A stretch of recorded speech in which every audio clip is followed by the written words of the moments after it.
abrir a Bíblia Sagrada no Evangelho que escreveu o evangelista João, vamos tomar um versículo para, mais uma vez, falarmos um pouco sobre a pessoa do Espírito Santo.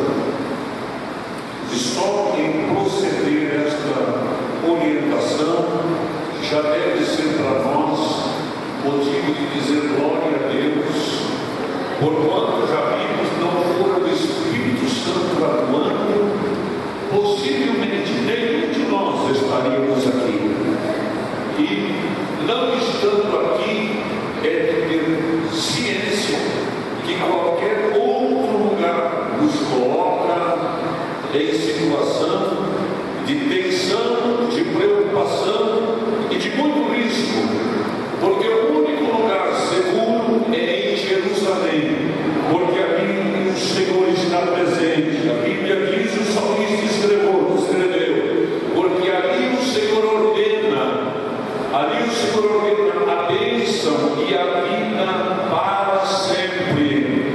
O Evangelho de João escreve no capítulo de número 16, o verso de número 13.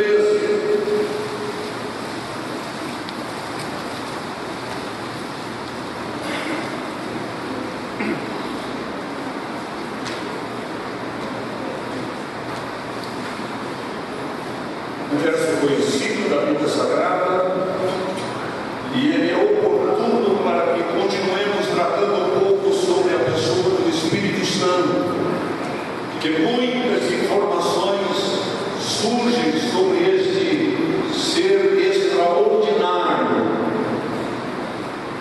Orientados pelo Senhor Jesus Cristo, seus discípulos aguardaram o cumprimento da vida na condição de serem batizados, revestidos de poder. E a promessa é extraordinária. Ela alcança os nossos dias e nós somos testemunhas desta verdade.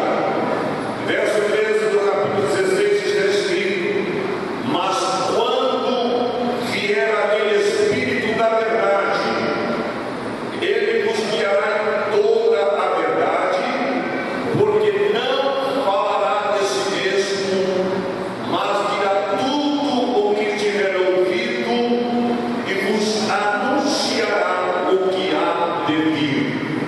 Uma mensagem plenamente completa que o Senhor tem para as nossas vidas neste versículo. Meus queridos irmãos, o que temos diante de nós não é uma mensagem nova. A Bíblia Sagrada, desde o livro do Gênesis, para aqueles que se ocupam em ler a Bíblia Sagrada, ou mesmo aqueles que, talvez por descuido, mas pela oportunidade emprestam de seus ouvidos para ouvir ministrações bíblicas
outra visão, Mateus capítulo 18, quando fala do pecado de um irmão, quando fala daquele irmão que peca, se cada irmão que peca fosse lançado no inferno, meu Deus, tem misericórdia, que seria?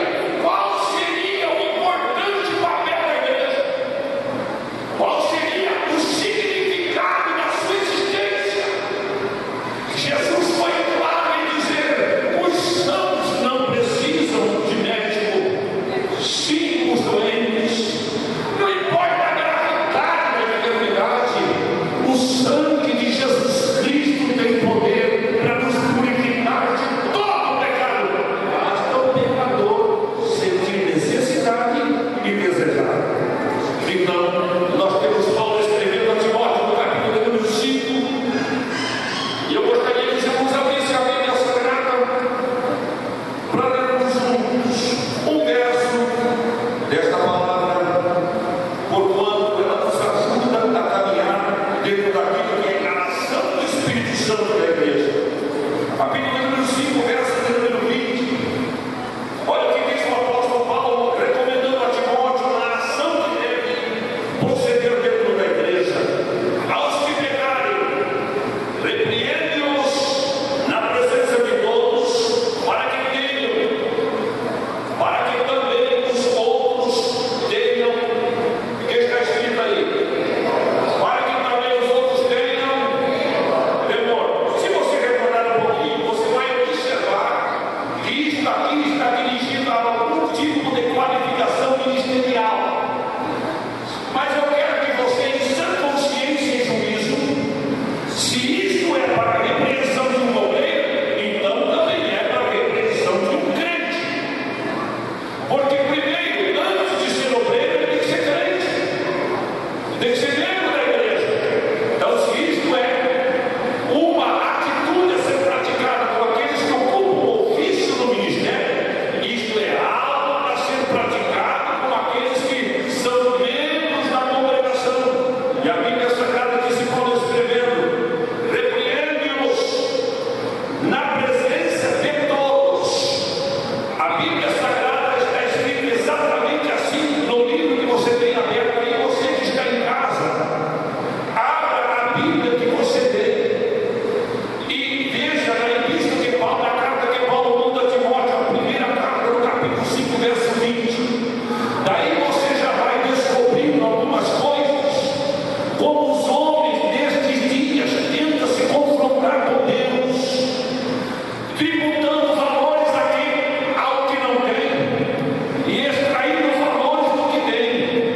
O valor da Bíblia Sagrada, quando ela se expõe em dizer repreende-o, não é para matar, não é para envergonhar, não é para humilhar, não é para abater a pessoa, é para o bem da pessoa, para que ela reconheça que a atitude feita, a ação praticada, o procedimento realizado não agradou à igreja e também não agradou a Deus. E por isso a recomendação apostólica. No livro do Apocalipse, no capítulo 2, o verso 19. Vamos ler também este verso, por favor. Já para finalizar, a Bíblia Sagrada, no último livro, capítulo 2, verso 19. É o que está escrito: diz o Senhor as mãos. E assim está escrito: eu conheço as tuas obras. Meus irmãos, ninguém mais do que o Senhor pode dizer o que está escrito em mim agora. Longe de nós o atrevimento de dizer que nós conhecemos o que você fez hoje. Lá sei que procurou hoje. E qualquer um de nós. Como imaginar o que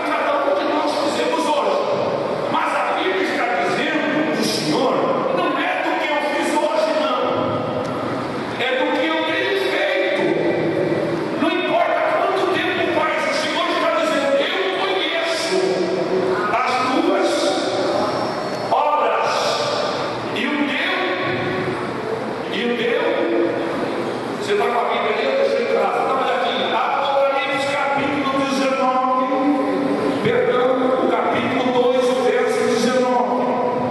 Vamos lá. Eu conheço as tuas obras e o teu amor. É isso que está escrito aí? 19, no capítulo 2. É isso mesmo? Apocalipse capítulo 2, verso 19. Eu conheço as tuas obras e o teu amor. Vamos lá. E o teu serviço, que mais? E a tua fé, que mais? E a tua paciência. E ainda conheço, escute lá, olha para o que está escrito. E ainda conheço que as tuas últimas obras são mais do que as primeiras. Verso 20, dá uma olhadinha. Mas tenho contra ti. No verso 19, só tem coisa extraordinária e maravilhosa. Olha o que está escrito. Eu conheço as tuas obras. Cada um de nós ficamos felizes quando alguém identifica em nós alguma virtude. A gente se sente realizado. O dia se tornou algo assim, coisa sublime. Quando alguém diz de algum feito que porventura a gente praticou.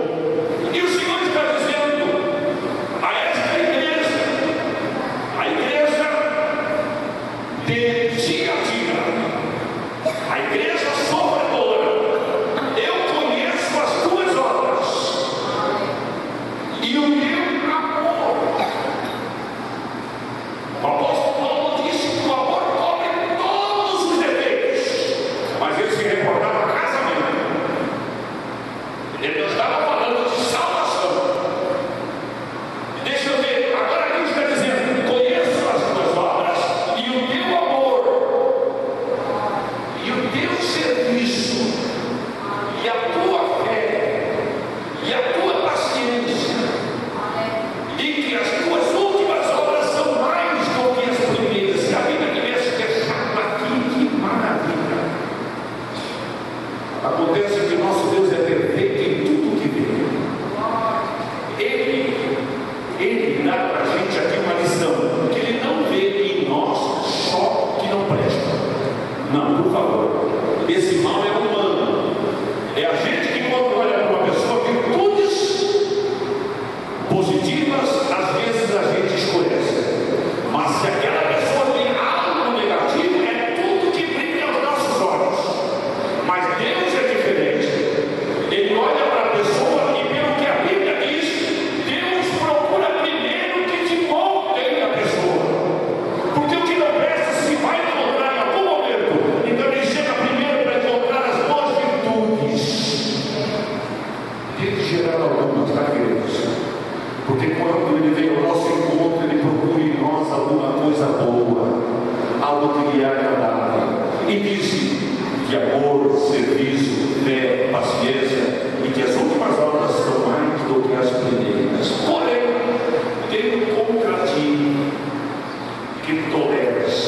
É a santificação da igreja. É o tolerar a ministração com o espírito de contenda, o espírito de pecado, de desviar a mente da pessoa do centro da vontade de Deus, à luz da revelação da palavra, deixada pelo Senhor no exercício do Espírito Santo. Mas aí eu me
capítulo de número 2, o verso de número 22 ao verso de número 24, está escrito: tu que dizes que não se deve adulterar, adulteras.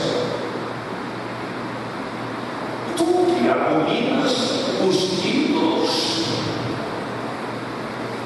e cometes sacrilégios. Tu que te glorias na lei, desonras a Deus pela transgressão da lei. Por quê? Como está escrito: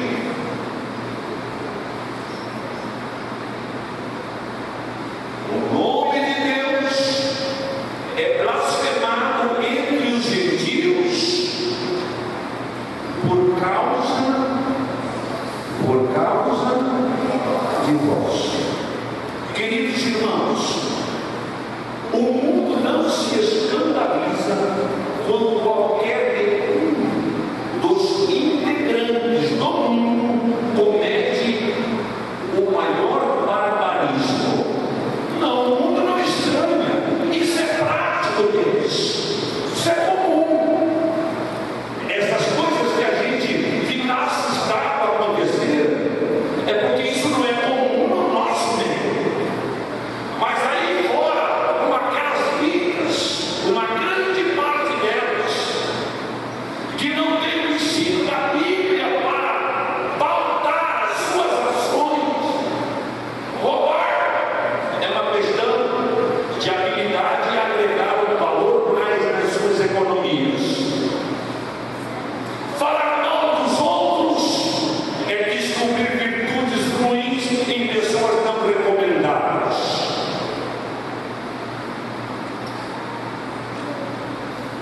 Passar uma rasteira e dar um golpe em mais alguém é uma questão de ser hábil em negócio.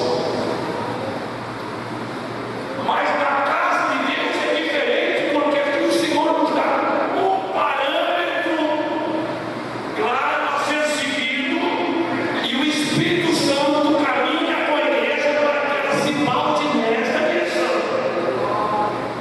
Daí Paulo, escrevendo à igreja que está em Roma, ele diz: o mundo não se escandaliza pelo que acontece lá, o mundo se escandaliza pelo que acontece aqui. Daí a responsabilidade minha e sua como igreja. E é exatamente por isso que Deus requer que na igreja haja disciplina, para que aquele crente se descuide e anda por caminhos não convenientes, seja reprovado por todos, se envergonhe e se quer ser salvo, se arrume, e a igreja com profundo amor recebe para tê-lo no convívio com a igreja outra vez, porque abandonou a prática que desonra a igreja de Cristo Jesus. É uma disciplina, é algo que recomenda a Bíblia Sagrada para manter o público testemunho de que temos o verdadeiro temor a Deus. Quem pode dizer amém? Quem não se preocupa com isso não está desejando o céu. Quem não se preocupa com isso está querendo somente fazer parte de alguma coisa que presta. Esse tipo de pessoa não passa de um clube religioso. Segundo, porque o Espírito Santo se preocupa com a vida e com a disciplina daqueles que se descuidam do dever cristão. Segundo, para proteger a pureza moral e a integridade doutrinária da igreja, para proteger a moral e para proteger a integridade doutrinária da igreja. Quando nós estamos vendo para proteger a moral, Paulo se refere na epístola que escreve aos Coríntios dos descuidos que estavam acontecendo naquela igreja e da tolerância que eles estavam dando àquelas pessoas que queriam viver do seu jeito, mas não se retiravam da igreja. E a liderança da igreja não se sentia com autoridade para fazer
nós temos a Bíblia Sagrada apresenta o Espírito Santo como alguém que é capaz e tem faculdades próprias, como eu e você, porém santas e perfeitas. Primeiro, Romanos capítulo 27 apresenta o Espírito Santo como quem é capaz de pensar. Romanos 15:30 apresenta a pessoa do Espírito Santo como aquele que pode sentir.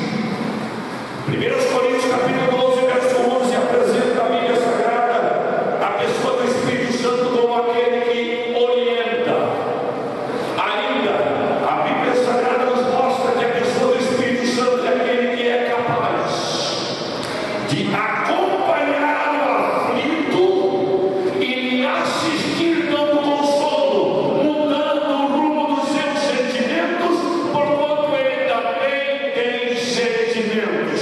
E quem não tem sentimentos dificilmente poderia se compadecer de alguém, porquanto a Bíblia escrevendo a todos nós, aos hebreus, diz que nós temos sumo sacerdote diferente daqueles que se instituem por aí, porquanto o que nós temos é um que pode se compadecer das nossas fraquezas. A pessoa do Espírito Santo tem para a igreja a orientação certa para o seu caminhar seguro, para não perder o alvo das suas conquistas. O que estamos procurando fazer, queridos, na vida? O que estamos procurando adquirir no mundo? Nada mais que a certeza absoluta de que a qualquer momento Deus sinalizará o arrebatamento da igreja e o Espírito Santo vai nos conduzir ao encontro de Cristo. Dificilmente você encontrará caminho diferente, porque a Bíblia não esclareceu. E o próprio Senhor Jesus Cristo disse que seria Ele o único. E Ele é o mesmo Senhor Jesus Cristo disse: quando o Espírito Santo vier, Ele não vai mudar nada. João capítulo 16, verso 13 que nós temos, ele diz: quando Ele vier, Ele não vai falar de si mesmo, Ele vai falar o que ouviu. Ele virá para cá confirmar a mensagem que já foi dita. O Espírito Santo não está na igreja causando uma novidade doutrinária. O Espírito Santo atua na igreja mantendo a palavra deixada por Cristo Jesus e sustentando o sacrifício da cruz, dando à igreja o revestimento de poder com autoridade para ser testemunha de Cristo diante de um mundo que nos ameaça. Aleluia. Bendito seja Jesus. Jesus é bom.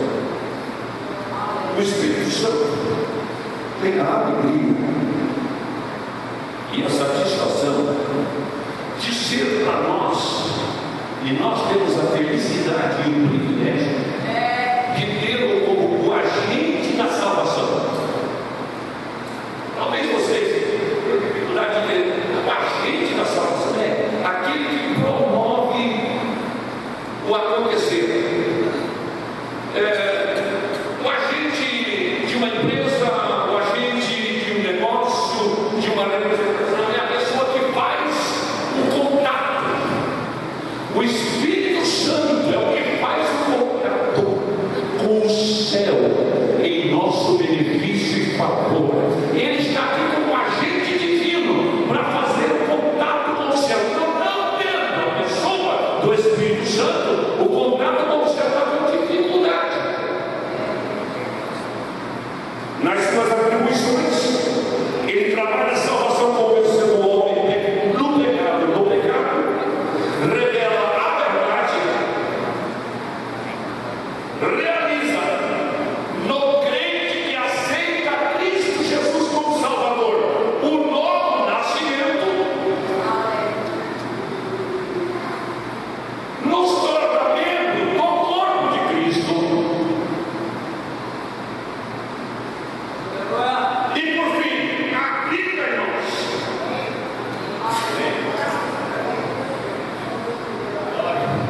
Deixa esse negócio quieto.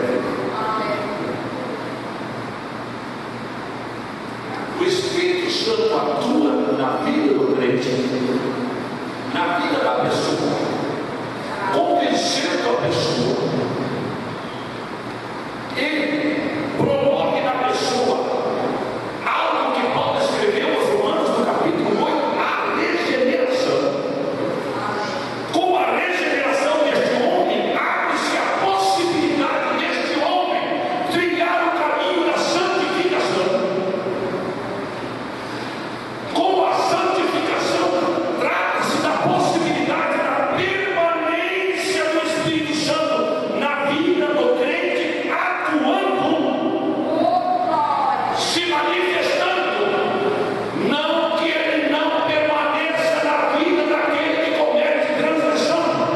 Não, Senhor, tira isso da cabeça. Davi fez uma oração desastrosa. Ele se sentiu debaixo da carga de grandes erros, mas fez uma oração dizendo: Senhor, não retires de mim o teu Espírito, mas devolva-me a alegria da tua salvação. Meus irmãos, se o pecado fosse a autoridade para tirar de primeira mão o habitante de Deus que está na tua vida, sobrava pouco crente na igreja, mas ele veio exatamente para isso, para expulsar das nossas vidas a invasão do diabo com as suas artimanhas.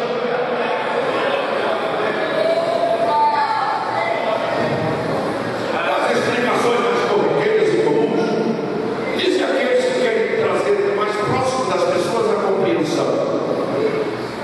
O crente cometeu algum deslize, cometeu alguns descuidos, e de repente o outro diz para ele: é porque você foi abandonado pelo Espírito Santo. Pelo contrário, é impossível encontrar um crente consciente que praticou alguma coisa que não agradou a Deus, querendo ser sincero, ele vai dizer: eu fui até o fim e o Espírito Santo foi comigo, dizendo: não te condeno. Isso vai te trazer dor de cabeça. Não, abandone isso. Você é crente, o sangue de Jesus está sobre a tua vida. Você vai perder muito, vai passar vergonha, vão se aborrecer contigo, você vai depois receber a humilhação. Depois esses que te convidam vão te rejeitar. Esses que estão dizendo que você vai ter alguns ganhos, depois vão criticar, sai fora. Mas ele insiste pela cobiça dos olhos. É função dele.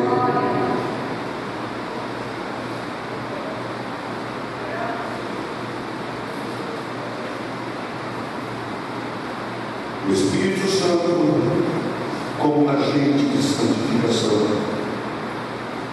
agente de salvação, agente de santificação. Ele habita no crente, purifica o crente, nos faz andar no Espírito, nos santifica, nos liberta, testifica de nós que somos filhos de Deus. Ele é testemunho de nós. É nosso ajudador na adoração. Como é? Não é tão simples adorar. Se fosse simples, não estava escrito que o Senhor procura os adoradores. Porque não é fácil. E o Espírito Santo da igreja está ajudando um e outro para que naquilo que ofertamos a Deus chegue na presença do Senhor como algo que lhe adore.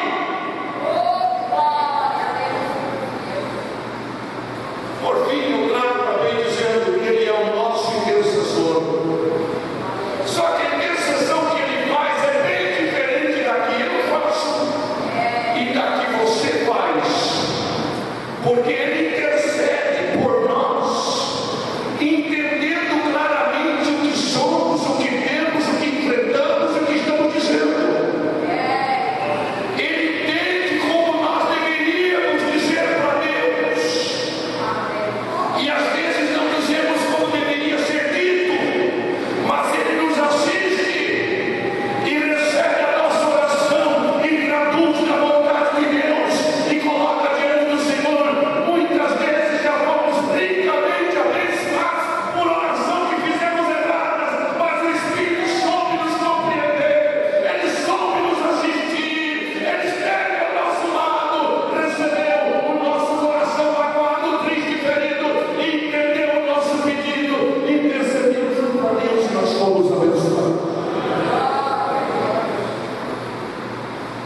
reconhecendo a pessoa do Espírito Santo como agente santificador. Ele produz em nós a informação de que o amor de Deus está em nós. Romanos capítulo 5, verso 5. Seria prudente ler.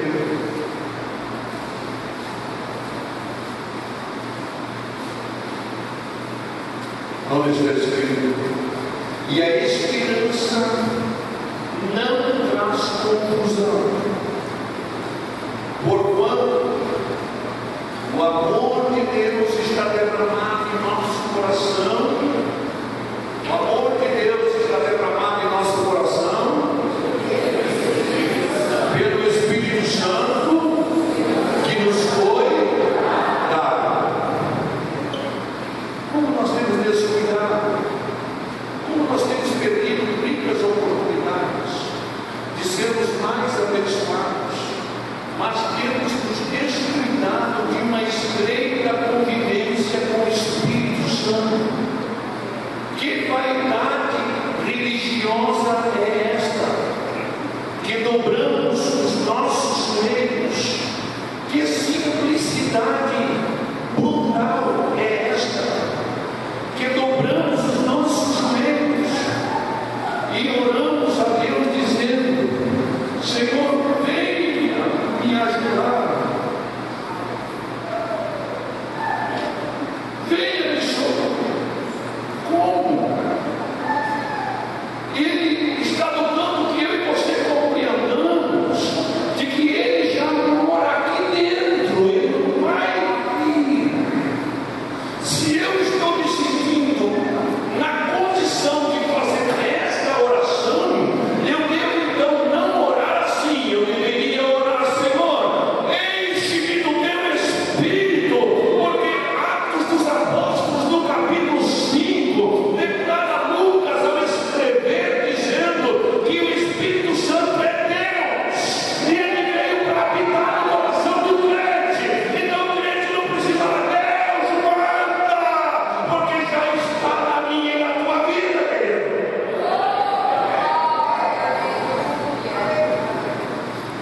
Parece que nós, com o tempo, vamos desaprendendo algumas coisas e complicamos aquilo que precisamos, quando tudo deveria e poderia ser muito mais fácil. Como este agente, ele tem a capacidade de consolar o coração dos aflitos. Irmãos, a aflição é alguma coisa que a gente, eu acho que não conhece muito bem. Uma aflição é uma coisa muito comum. A gente passa apertos, passa lutas, passa crises, passa problemas temporais, ameaças, tantas coisas. Mas a aflição, não sei, cuidado lá. Se o irmão está pensando que isso que já inventou foi a aflição, de repente, quando ela chegar, o irmão não vai suportar. É preciso estar preparado, porque o Senhor Deus, por Cristo Jesus, nos dá o privilégio de ter em nós a autoridade da sua presença para ser consolado na aflição. O Espírito Santo, na sua atitude com a vida do crente, ele trabalha encorajando cada um para ser testemunha de Jesus. Não é para outras coisas, não. Para ser testemunha de Jesus. E nesses últimos dias nós estamos precisando estreitar a nossa comunhão com o Espírito Santo, porque nós estamos sendo arrebatados por um espírito de comodismo e de sossego, queridos. Uma pressão do mundo no momento, que o homem é muito livre, absolutamente livre, cada um escolhe o que quer, cada um deve saber o que está fazendo. Aí eu pergunto, meus irmãos, o que diz a Bíblia sobre aqueles que estão em trevas? O que diz a Bíblia sobre aqueles que estão em trevas? diz a Bíblia, não sabem para onde vão. Como eu e você podemos consentir em uma criança que não sabe medir consequências de risco, soltá-la em um local elevado, sem proteção, sem se preocupar que ela pode se precipitar dali abaixo? Esta deve ser a responsabilidade daqueles que já estão na luz, porque você e eu têm a responsabilidade de ver o perigo, de contemplar a ameaça iminente. Mas quem está em trevas, não. Quem está em trevas, arrogantemente, está dizendo: não tenho nada a dar atenção a alguém, não tem nada de se meter na minha vida, sou dono. Não é assim, querido. Tem um pouco de paciência, insista um pouco mais, tenta acender luz nesta vida, que Ele vai colocar as mãos na cabeça e depois vai te agradecer, porque Ele imagina que no fim, segundo as filosofias que se dissemina entre os que se dizem mais pensantes, no fim tudo dá certo. Está equivocada esta interpretação, porque o fim depende do meu começo. Se eu não iniciei uma vida com Cristo, é muito arriscado o meu fim. É claro que no meu fim, se Deus tem plano, Ele me dá uma oportunidade de um segundo e resolve a minha eternidade. Esse é o amor de Deus que derrama no coração dos pecadores. Enquanto eu não cheguei no fim, eu deveria ser mais consciente, mais responsável, para ser grato a Deus pelo grande privilégio do conhecimento que Ele me dá. Encoraja a igreja, os crentes, para ser testemunha de Jesus Cristo. Quais os motivos que eu e você temos para testificar que Jesus é bom? Quais as razões que temos para não falar que Jesus é bom? Que dúvida temos para testificar do Calvário? Que dúvida temos para falar do túmulo vazio? Que dúvida temos para falar dos perdões que já recebemos em nossa vida pessoal? Que dúvida temos em testificar que o nosso nome está escrito no céu? Que dúvida temos em falar que Jesus batiza os crentes com o Espírito Santo e com fogo, dá a eles línguas estranhas e abre as portas das manifestações dos dons espirituais? Que dúvida temos em dizer que só em Jesus Cristo há salvação? Não temos dúvida. Então, se não temos que testificar que temos certeza de que em Cristo Jesus a salvação para todo aquele que crê.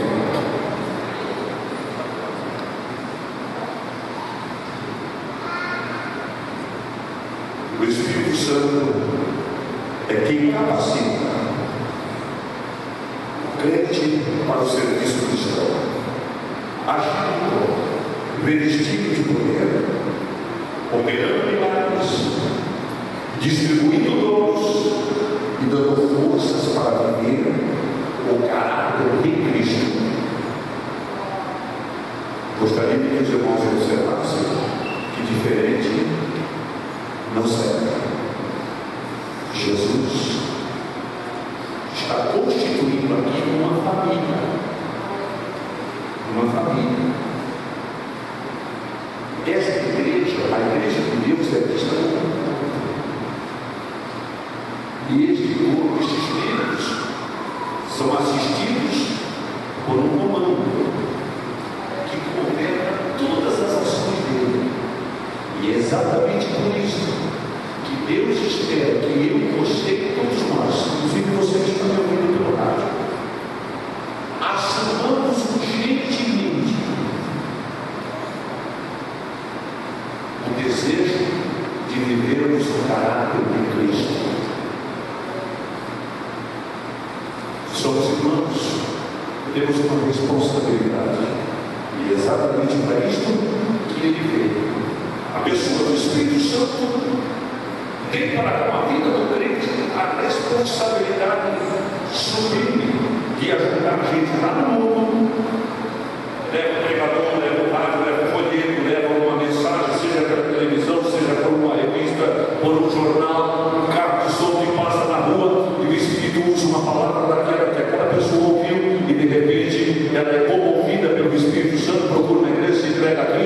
já recebe perdão, e parece ser tudo muito fácil. Começa a fazer que você vai ver que não é tão fácil assim. Quando o homem que vive distante de Deus tenta abandonar o seu ambiente de pecado para começar a caminhar em direção ao céu, tudo que era amizade passa a ser inimizade, tudo que era favorável passa a ser contra, tudo aquilo que vinha a ser contra agora se distancia, porque o caminho do crente é o oposto ao caminho dos homens. O caminho daquele que serve a Deus e que almeja o céu não é o caminho das gentes, segundo o que diz a Bíblia Sagrada, é o caminho de Deus, é o caminho que o Senhor Jesus Cristo consagrou segundo o profeta Isaías. E esse Espírito Santo, ele toma esse pecador, convence ele, o pecador toma a atitude de crer, de receber. E quando ele recebe, crendo que Jesus é o Salvador, o Espírito Santo entra nele e vai fazer a limpeza. Agora vamos para a minha casa, agora vamos expulsar o vício da bebida, agora vamos expulgar daqui o desejo pela prostituição, agora vamos queimar o sentimento da idolatria, agora vamos destruir aqui tudo aquilo que arrasta o homem ao pecado, agora vamos limpar, vamos acender a luz para trazer luz a esta pessoa que está em trevas, agora vamos fazer disso aqui um santuário de serviço a Deus. Quando isso vai acontecendo, o Espírito Santo está trabalhando para ajudar aquela pessoa que estava separada para ligar ao corpo de Cristo, que é a igreja. E é Ele que colocou você aqui, foi Ele que te trouxe de lá e te fez aqui, que abriu o teu entendimento para você compreender os ensinos da Bíblia Sagrada, pedindo o batismo das águas, e você ser membro do corpo de Cristo, está mudando em verdade, mas todo mês você vem para participar da Santa Ceia, porque o Espírito Santo muda na tua vida para você permanecer fiel, sendo testemunho de Cristo Jesus, que é o nosso Salvador. Vamos ficar em pé.